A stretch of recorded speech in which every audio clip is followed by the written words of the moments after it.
আপনার 50 বছরের সংসারে কোনো বিষয় হয় না, হ্যাঁ ঝগড়া করেন না সেটা ভিন্ন বিষয়, কিন্তু ভিন্ন মত হবে না, দ্বিমত তৈরি হবে না, নিজেদের মধ্যে ভুল বোঝাবুঝি তৈরি হবে না, একবারও হবে না জীবনে, অসম্ভব।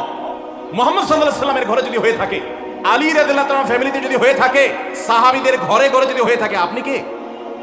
মনে রাখবেন, এই সমস্ত ডাহা মিথ্যা কথা শুনে আপনি চিন্তা করেন, হায় হায় রে, তাহলে আমার বউটা এত ডাইনি। আর মহিলা চিন্তা করে, আমি স্বামীটা এত মানুষ, কত বড় ডাকাত।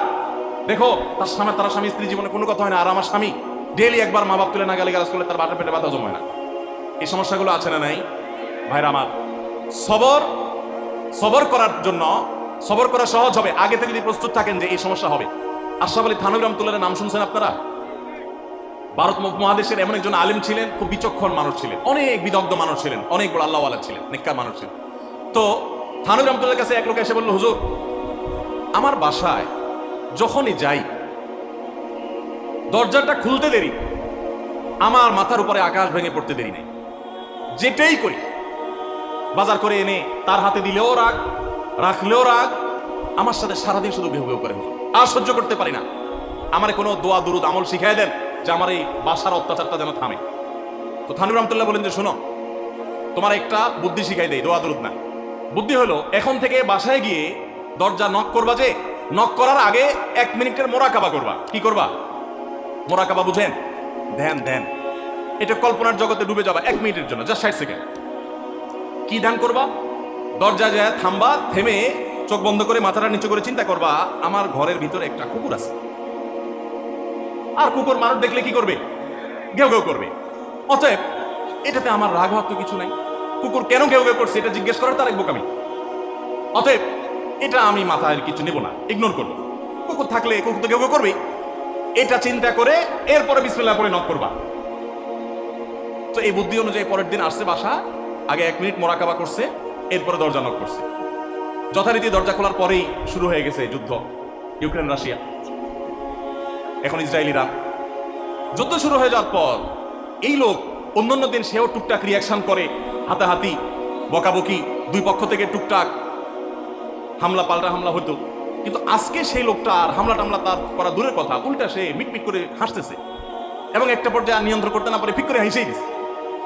এবার বউ চিন্তা করতেছে কাহিনী কি, কারণ যারা ঝগড়া করে তাদের সাথে পাল্টা ঝগড়া না করলে কিন্তু মেজাজ গরম হয়।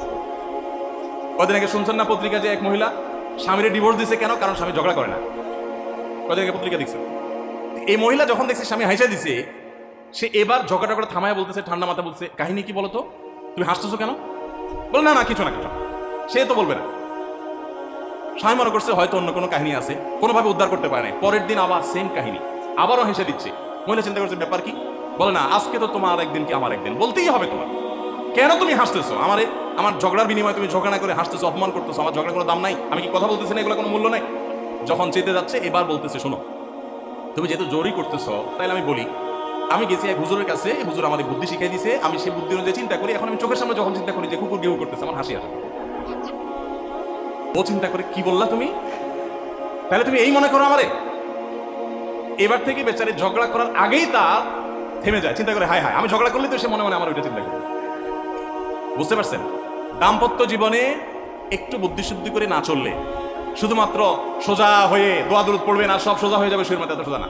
একটু বুদ্ধিশুদ্ধি খাটায় চলতে হয় এবং সবর করতে হয়। এই যে ভদ্রলোক যদি সবর না করতেন, তাহলে মারামারি কাটাকাটি করে কখনো সমাধান হয় না। স্বামী স্ত্রী উভয়কেই আমরা এই যে ঘটনা বলেছি, এই ঘটনার মাধ্যমে কাউকে ছোট করার উদ্দেশ্য না, জাস্ট বোঝানোর উদ্দেশ্য। এটা বিপরীত দিক থেকেও হতে পারে যে আমরা সবর করতে হবে দাম্পত্য জীবনে। তাহলে আগে থেকে যদি এই ঘটনা বলার উদ্দেশ্য হলো যে এই ভদ্রলোক আগে থেকে যখন অপেক্ষা করছে যে হ্যাঁ অনাকাঙ্ক্ষিত কিছু হতেই পারে, তখন এটার জন্য প্রস্তুত থাকার কারণে আর তার ঝামেলা বাড়ে নাই, বরং কমছে। এখন আপনি যদি আগে থেকে প্রস্তুত থাকেন, দাম্পত্য জীবন টুকটাক সমস্যা হবেই, দুই ঘরে দুইজন মানুষ একসাথে হয়েছি, বহু কিছুতে গরমিল হবে। অতএব আমরা সবর করবো, ধৈর্য ধারণ করবো, ভালো দিনগুলো দেখবো। প্রিয় নবী সাল্লাল্লাহু আলাইহি ওয়াসাল্লাম বলেছেন, তুমি তোমার স্ত্রীর কোনো কিছু দেখে যদি রাগান্বিত হও, তুমি তোমার স্বামীর কিছু দেখে যদি মেজাজ গরম হয়, তো মনে রাখবা তার অনেক গুণ আছে যেটা দেখলে তোমার ভালো লাগা কাজ করবে। কারণ একটা মানুষ এমন নাই পৃথিবীতে যার সব গুণ খারাপ, একটা গুণও ভালো নাই। একজন আস্ত ডাকাতও যদি হয়, আস্ত পাপিষ্ট মানুষও যদি হয়, খারাপ মানুষও যদি হয়, তার ভিতরেও কোনো না কোনো ভালো গুণ অবশ্যই আছে। তোমার স্ত্রী, তোমার স্বামীর মধ্যে কোনো না কোনো ভালো গুণ আছে, তুমি সেই গুণটা খুঁজে বের করো এবং সেটাকে কল্পনা করো, তাহলে তোমার মধ্যে তৃপ্তি আসবে, সমৃদ্ধি আসবে, ভালো লাগা কাজ করবে। এজন্য ভাইরা, দাম্পত্য জীবনের সুখের মূল মন্ত্র হলো সবর এবং শুকর। সবর এবং আমাদের দেশে সর্বস্তরে, শুধু দাম্পত্য জীবনে না, সব ক্ষেত্রে বেসবরি, ধৈর্যহীনতা, অসহিষ্ণুতা এটা এমন পর্যায়ে চলে গেছে, আপনারা পত্রিকার পাতা খুললেই দেখবেন যে বিয়ে বাড়িতে চিংড়ি মাছ দেওয়া হয়েছে, সাইজ একটু ছোট, সেজন্য মারামারি হয়ে শুধু বিয়ে ভাঙছে তা নয়, 2-4 জন মারাও গেছে। শুনেন না আপনারা? মানে তা 4-5 দিন আগে নিউজ দেখলাম যে বিয়ের অনুষ্ঠানে সামান্য একটু কথা কাটাকাটিকে কেন্দ্র করে মেয়ের ভগ্নিপতি না খুব নিয়ারেস্ট একজনকে পিটিয়ে মেরেই ফেলেছে। ভাইরা আমার, এই ধরনের ঘটনা আপনারা শুনেন না? ঘরে ঘরে অসহিষ্ণুতা এবং ধৈর্যহীনতা। আমি একটা কথা প্রায় বলি, আপনারা কি জানেন কিয়ামতের ময়দানে আল্লাহর কাছে বান্দা কোন আমল করলে হিসেব ছাড়া জান্নাতে যাবে? জানেন কেউ? বলতে পারেন কেউ? ভাই, আল্লাহর কাছে হিসেব দিয়ে জান্নাতে যাওয়া কি সহজ কাম না কঠিন কাজ? আরে আল্লাহর কাছে তো অনেক দূরের কথা। আপনি যে প্রতিষ্ঠানে চাকরি করেন তার মালিকের কাছে, উপরস্থ বসের কাছে একেবারে পুঙ্খানুপুঙ্খ করে প্রতিটা পয়সার হিসাব দিয়ে একদম সবকিছুতে পারফেক্টনেস প্রমাণ করা, এটাই তো একটা কঠিন কাজ, দুঃসাধ্য কাজ। সেখানে সারা জীবনের হিসাব আল্লাহর কাছে দিয়ে পাই পাই করে তারপর আপনি জান্নাতে যাবেন, বিষয়টা এত সহজ না।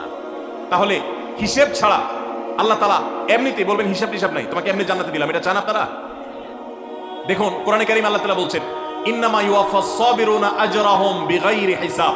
আল্লাহ বিনিময় দেওয়ার ক্ষেত্রে, সওয়াব দেওয়ার ক্ষেত্রে দুনিয়াতে যারা সবরকারী হবে, যারা ধৈর্যশীল হবে, যারা সহিষ্ণু হবে, যারা নিজেকে নিয়ন্ত্রণ করতে পারবে, এই সবরকারীদেরকে আল্লাহ তাআলা হিসেব ছাড়া দিবেন, তাদেরকে সওয়াব দিবেন হিসেব ছাড়া। তাহলে আপনি যখন আপনার কর্মস্থলে থাকবেন আপনাকে ধৈর্য ধারণ করতে হবে। আপনি যখন পাবলিক পরিবহনে উঠবেন আপনার মাথা ঠান্ডা রাখতে হবে। আপনি যখন আপনার বাসা বাড়িতে থাকবেন আপনার মাথা ঠান্ডা থাকতে হবে।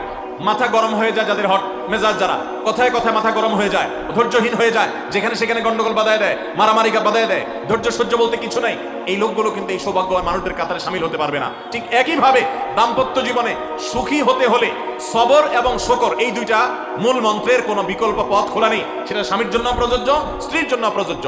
স্বামী হিসাবে আপনি স্ত্রীর অনেক অনিয়মতা দেখতে পাবেন, অনেক কিছু দেখতে পাবেন, আপনার আকাঙ্ক্ষা, আপনার চাহিদা, প্রত্যাশার বিপরীত আপনাকে সবর করতে হবে। ভাইরা আমার, আমাদের প্রিয় নবী সাল্লাল্লাহু আলাইহি সাল্লামের দাম্পত্য জীবনে কিন্তু টুনটান সমস্যা হয়েছে।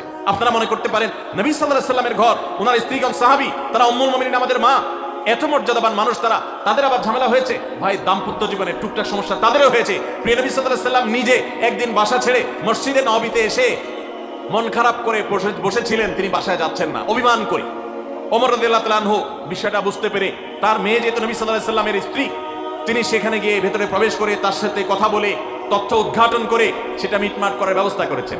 স্বয়ং নবী করিম সাল্লাল্লাহু আলাইহি সাল্লামের জামাতা, ইসলামের চতুর্থ খলিফা আলী রাদিয়াল্লাহু তাআলা আনহু, তার মতো এত মর্যাদাবান মানুষ, তার ঘরে স্ত্রী হিসাবে আছেন কে?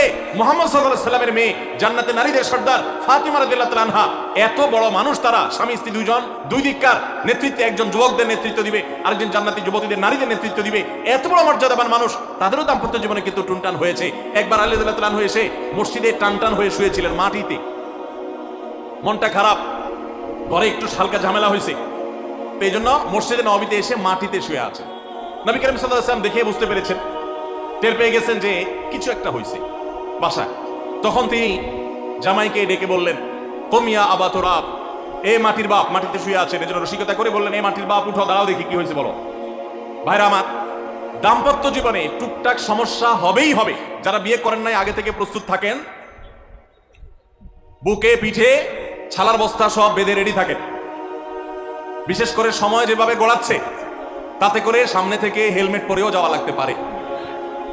শুধু যাওয়া না, বাসায় ঢোকার সময় বাইক থেকে নামার পর হেলমেটটা আগে খুলবেন না, আগে যা বুঝবেন পরিস্থিতি কি, তারপর হেলমেট খুলবেন। বুঝেন নাই? দাম্পত্য জীবনে টুকটাক সমস্যা হবেই, এটা প্রত্যাশিত। মনে রাখবেন, এই জিনিসটা যদি আপনি আগে থেকে মাথায় রাখেন তাহলে আপনার কষ্ট অনেকখানি দূর হয়ে যাবে। আমরা অনেকে আকাশ থেকে নেমে পড়ি, কি বলে, এত বড় সাহস, এই কথা বলতে পারে কেন? ভাই আশ্চর্য হচ্ছেন কেন? এর চেয়ে বেশি কথা বলতে পারে, মাথা বাড়ি মারছে, আরে ভাই ছুরি মারে নাই যে শোকর আদায় করে। বুঝেন নাই কথা? একই কথা বোনদের জন্য প্রযোজ্য। আমার মা বোন যারা শুনছে তাদেরকে বলছি, আপনার স্বামীর একটা কথা শুনে আপনি আকাশ থেকে নেমে পড়ছে, আকাশ ভেঙে পড়ছে মাথার উপরে, কি এটা বললো সে, আপনি ডিপ্রেসড হয়ে যাচ্ছেন। আরে বোন, ডিপ্রেসড হচ্ছেন কেন? এটা কেন?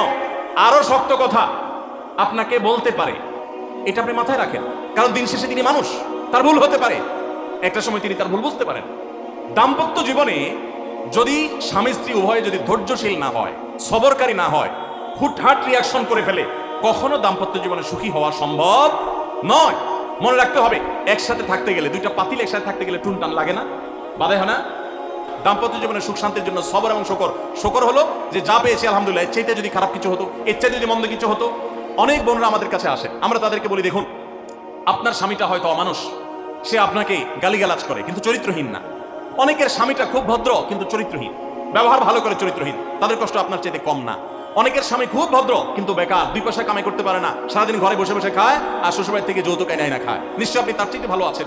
মানুষ এভাবে যখন ভালো দিকগুলো চিন্তা করবে তখন তার ভিতরে শকর আসবে। তাহলে দাম্পত্য জীবনে সুখ শান্তির জন্য তৃতীয় কারণ হলো সবর এবং শকরের চর্চা করা। আল্লাহ আমাদের সবাইকে তৌফিক দান।